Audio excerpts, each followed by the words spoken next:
Hello, snakes. My name is Dante, and today it's Podcast Tuesday once again, and yeah, and we got more D&D Magic the Gathering spoilers, and this time last week I reviewed dungeon spoilers, so now I will review dragon spoilers. Yeah. So, well, the dragon spoilers. I mean, there are enough dragons for only dragon spoilers, but I will do spoilers for dragons and cards that work with dragons. So, this. So yeah, just anything that goes well with a dragon or a dragon itself. So let's just start off with the combo of the week, and it is.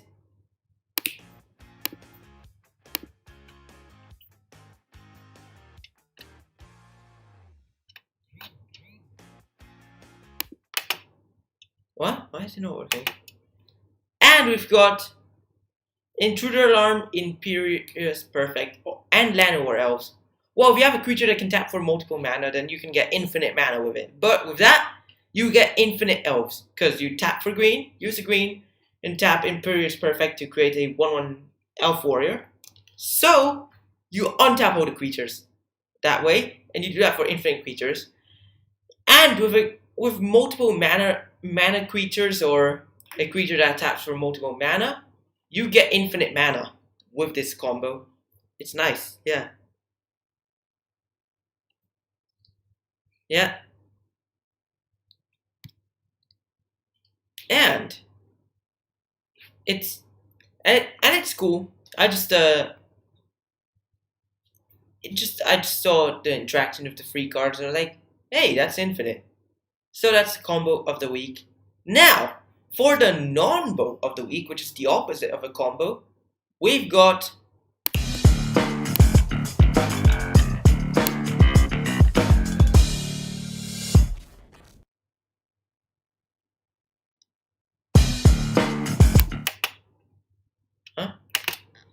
Necropotence and the Eldest Reborn. Or, well, any saga, basically. If you skip your draw step, you stop the sagas from working. Yeah, I just accidentally just played Necropotence with a saga. So I basically just shut down my sagas, and now I just, and then that means I just don't, the sagas just don't advance. They just go into, they stay on one, and they just stay there forever until Necropotence leaves. So, since Necropotence skips your draw step, and sagas trigger on your draw step, then they don't work. So that's a non-bo. Enchantments, sagas plus Necropotence. A non-bo. Non-bo, yeah. So, that is a non-bo of the week. Now, let's just head into the number 10. And it is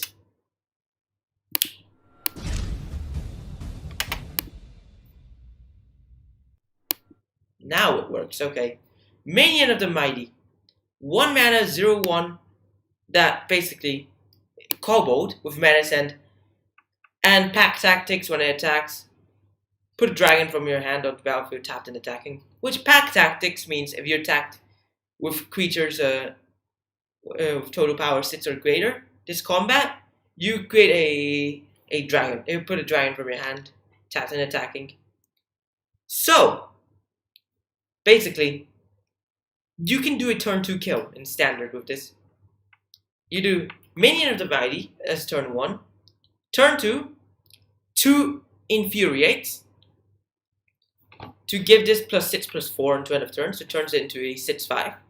Attack of Minion of the Mighty. Bring down Terror of Mount Velis, gives all your creatures double strike. You deal 22 damage. So the only way the opponents can survive that is if you're starting, they need a turn 1 removal. If they are starting, they have time to create 2 creatures to block the Menace. Minion of the Mighty. Minion of the Mighty has Menace, so one tough thing to deal with. You need 2 creatures, not 1. So it generally works best if you're playing it first. If you're playing second, then it's harder. Or a 1 mana removal, which in standard there are none, actually, or barely any. Well, there is the sorcery speed one, but yeah, that's the only one there is. So if they're not playing black, you guaranteed a kill on turn 1, on turn 2, before they get to turn 2. If they get to turn 2 before you do, then it's slightly harder because there are more 2 mana removals and stuff. So yeah, Minion of the Mighty, number 10. But it doesn't work in other formats because other formats can deal with it. Standard, but I mean standard is dead, so who cares about standard anymore? Historic maybe, but standard is dead. Let's just go into the number 9. Simple 9, and it is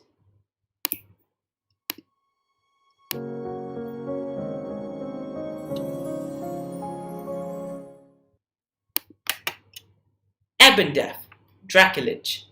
4 mana, 5/2 legendary zombie dragon with flash flying but enter stabbed. And you may cast Ebondeath Dracolich from your graveyard as a morbid effect if a creature died. Except for Ebondeath. If Ebondeath has died, if Ebondeath dies, you cannot cast him unless something that isn't Ebondeath died. Oh! And that means if Ebondeath dies, no matter what Ebondeath is, you cannot bring back your own Ebondeath. So yeah, they probably made it so that you cannot bring back Ebondeath the same turn he dies. But also, if you bring back, but you cannot bring back Ebondeath if the opponent's Ebondeath died the same turn. So yeah, but if you had another creature, if anyone's creature died, then you can bring back Ebondeath. But yeah, so yeah, you can just basically it means you can just cast him from your graveyard. And I mean, the flash part is probably just so you can cast him from the graveyard even on the opponent's turn when their creatures die or your creatures die. But what's the whole point of him having flash if he enters tapped? Oh, I get it. It's probably just the turtle or the. It's either the turtle or the. Or Primal Amulet, I think it was called. Oh, it was Amulet of Vigor. Sorry. Yeah, and Amulet of Vigor. That's probably when the flash becomes useful. Yeah. And that is a number 9. Now, for number 8, Golden 8, we've got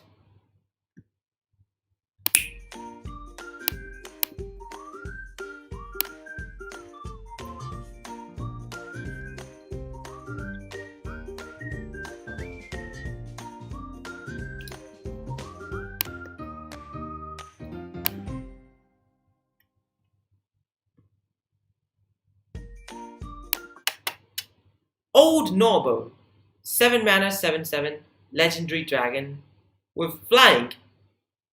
Whenever one of your creatures hit a player, create that many treasures. Oh, and it's not instead. You create it as an extra. That's the good part of Old Gnawbone. Yeah.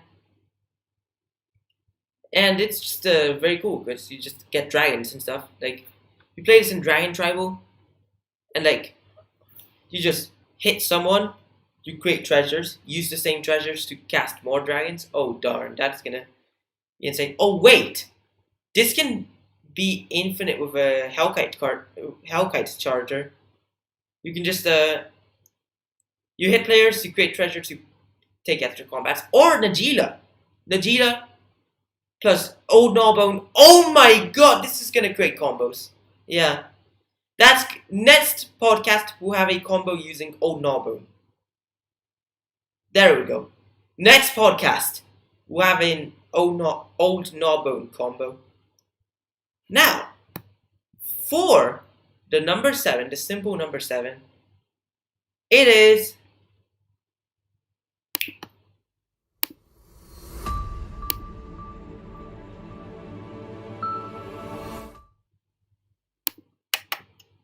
Imrith. Oh, what? No, Imrith. So it's Imrith? Yeah, Imrith. Desert Doom. 5 mana, 5/5 legendary dragon with flying and word 4 as long as it's untapped. And then whenever Imrith deals combat damage to player, draw a card. Then draw cards until you have 3 cards in hand.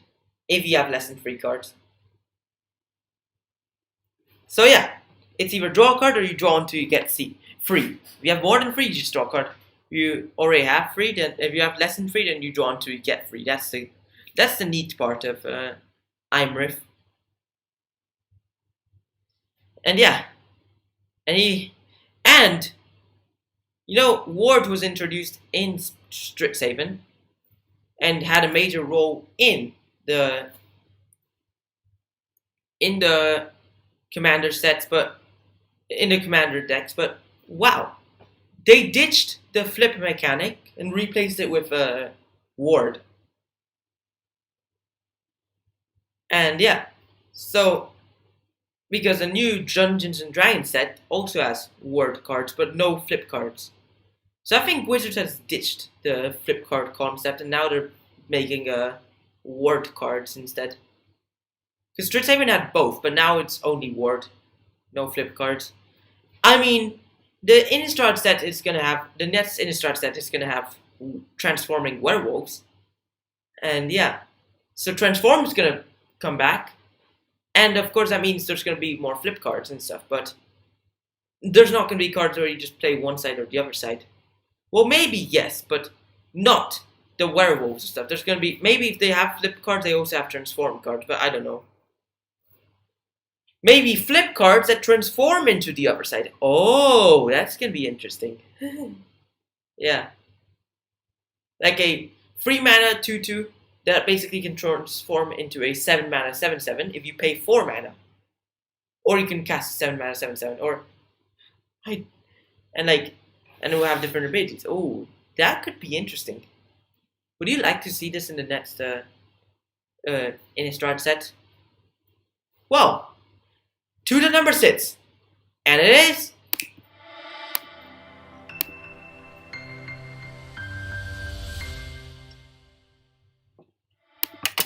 Dragon Turtle, because it's a Dragon Turtle. Yeah. Well, it's also powerful. 3 mana, 3/5, 3/5 Dragon Turtle with flash and drag below. When Dragon Turtle enters the battlefield, tap it, and up to 1 target creature an opponent controls. But they don't, and freeze them. So it takes 1 turn for Dragon Turtle to do something, and next turn it won't be able to attack and stuff. So it's like reverse haste and stuff. But you also freeze one of the opponent's creatures, and it has flash. Best part of all, it's a dragon and a turtle. Yup, it's both. So that's the number 6, Dragon Turtle. So let's just go in to the number 5, and it is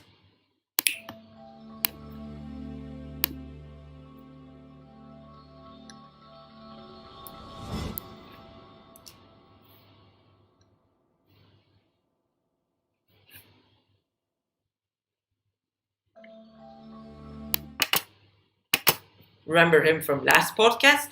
Nadar, Selfless Paladin.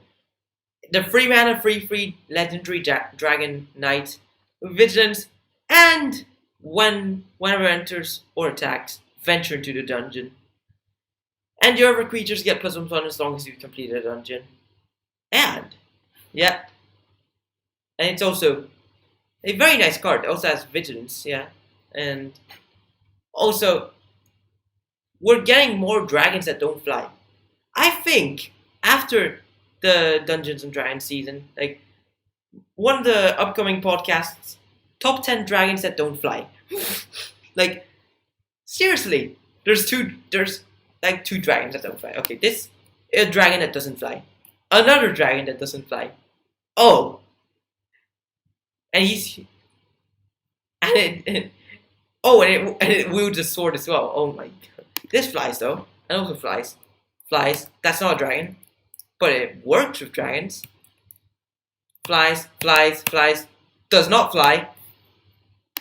What is this? How is that even a dragon? Well, dragon face, dragon scales and stuff. Well, just not exactly a dragon. No wings. A sword, armor, a shield even. Oh darn. Wow. I think they didn't want to make a draconic creature type. This is probably just a draconic or a dragonborn or something. Not exactly a dragon, but a dragonborn from the Dungeons and Dragons. So yeah. Who here has played Dungeons and Dragons? You like it? Because it's cool. I like Dungeons and Dragons. I mean, I remember playing it until the party, and the DM has decided to switch over to Starfinder. So now I play Starfinder. Yeah, but Dungeons and Dragons is very fun, and I like it. That's the number 5, Nadar, Selfless Paladin. So for the number 4, we have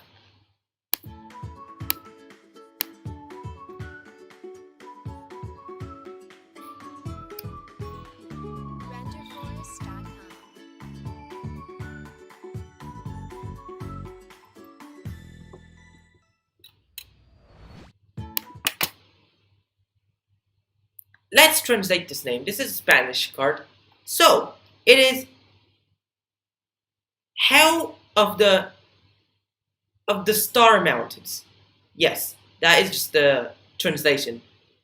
Hell of the Star Mountains. It is a legendary dragon. 6 mana, 6/6, cannot be countered, flying haste, and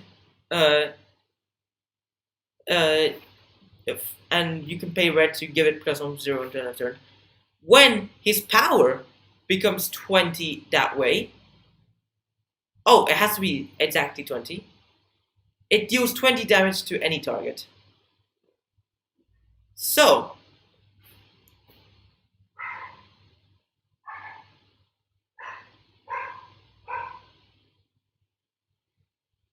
and yeah, it's basically the better version of Shivan Dragon. Yeah, because Shivan Dragon is just a 6 mana 6/6 that has flying and fire breathing.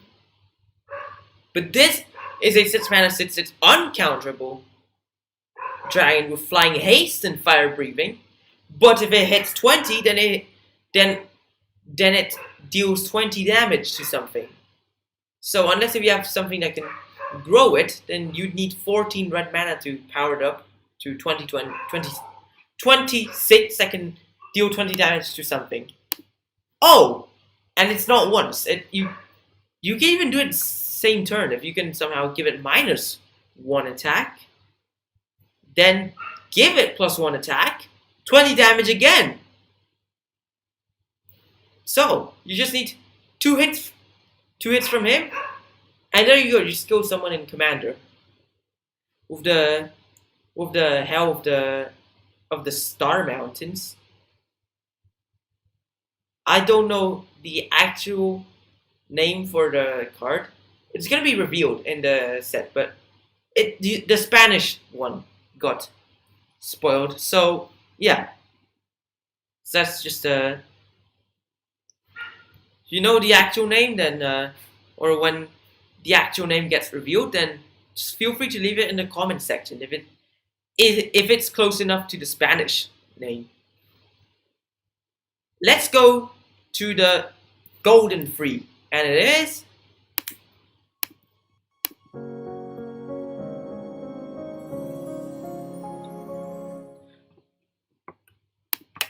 Remember to do that if you aren't already. And we've got Icing Death, Frost Tyrant.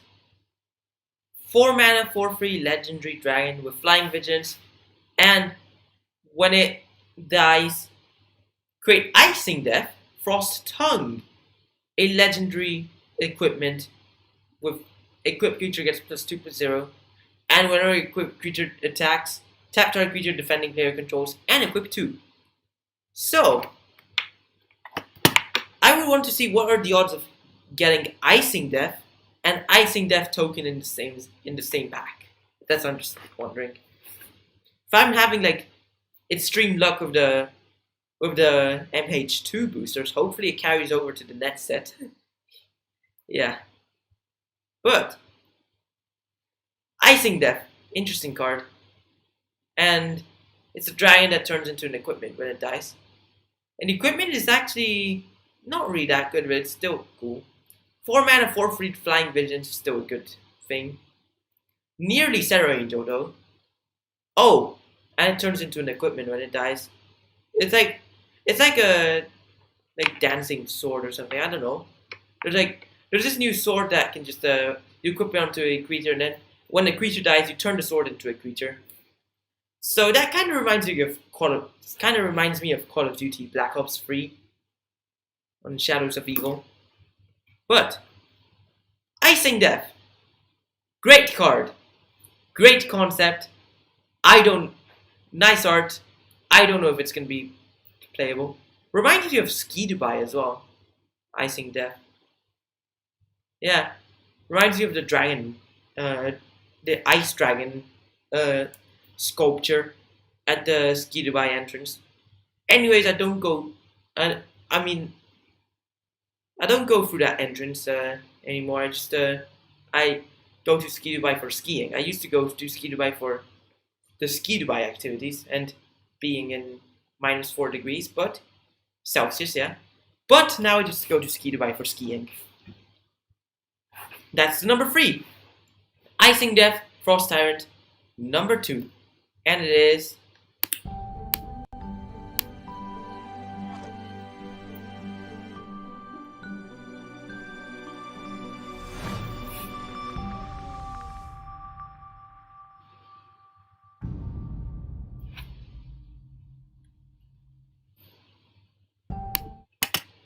Orb of Dragonkind. 2 mana artifact, 1 mana tap, add 2 mana in any combination of colors, but only to cast dragons or activate dragons. So it's just a dragon rock. Like mana rock, but for dragons. And you can pay 1 red and tap sacrifice Orb of Dragonkind to look at top 7 cards of your library. And you may reveal dragon from among them, put it in your hand, and put the rest on the bottom in a random order. So you can just tap it for dragon mana, or tap it and sacrifice it to get a dragon from the top 7. So that's an interesting card. Goes into Earth Dragon very well. Oh, and you can combine the colors. It doesn't have to be 2 of the same color. 2 mana of in any combination of colors. Not 2 mana of any one color, or 2 mana of different colors. So that's interesting, yeah. Do you think they're gonna make orbs for different species, like orb for humankind, orb of elf kind, orb of dwarf kind, orb of halfling kind? I don't know. I don't think they will. Maybe it's just dragon. And that's the number 2. Now to the number 1, and it is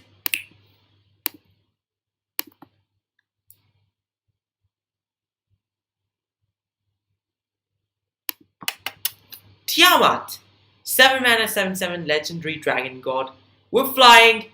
When enters battlefield, if you cast it, you search for 5 dragons that isn't called Tiamat and have different names. Put them into your hand, then shuffle. And if you pay attention to the price, you'd see, darn, why is it $20,000? Well, the reason is because someone bought an art for the card at $20,000. When before the set came out. The card was supposed to be priced at $5, but someone bought an art for $20,000, so the card skyrocketed to $20,000. That's before it even came out, though, the card. And it's kind of like, remember when there was this dragon that costed like $2, then it skyrocketed to $5,000 because someone bought it at that price, then it went back down to $20. Oh, probably it's a similar thing, except someone bought an art, not the card itself. It was like this dragon where like when it deals damage to an opponent, like you made discard your hand, and if you do, just draw cards equal to the amount of damage dealt to that player this turn. I don't know. Well, Tiamat is actually a better card though, and it's interesting as well. It's gonna be played in Ur-Dragon decks. None of the Dragons are gonna replace Ur-Dragon, and this isn't gonna replace Ur-Dragon though. But you can make Dragon Tribal with Tiamat in, if you don't feel like Ur-Dragon or Skin of the Ur-Dragon. So, Tiamat, number 1. And congratulations, you've reached the end of the podcast. So why don't you like and subscribe and follow if you aren't already. Share with friends. Stay tuned to my next videos, streams, and podcasts. Podcasts live every Tuesday at 4 p.m. GMT or 6 p.m. CET. So stay tuned to them.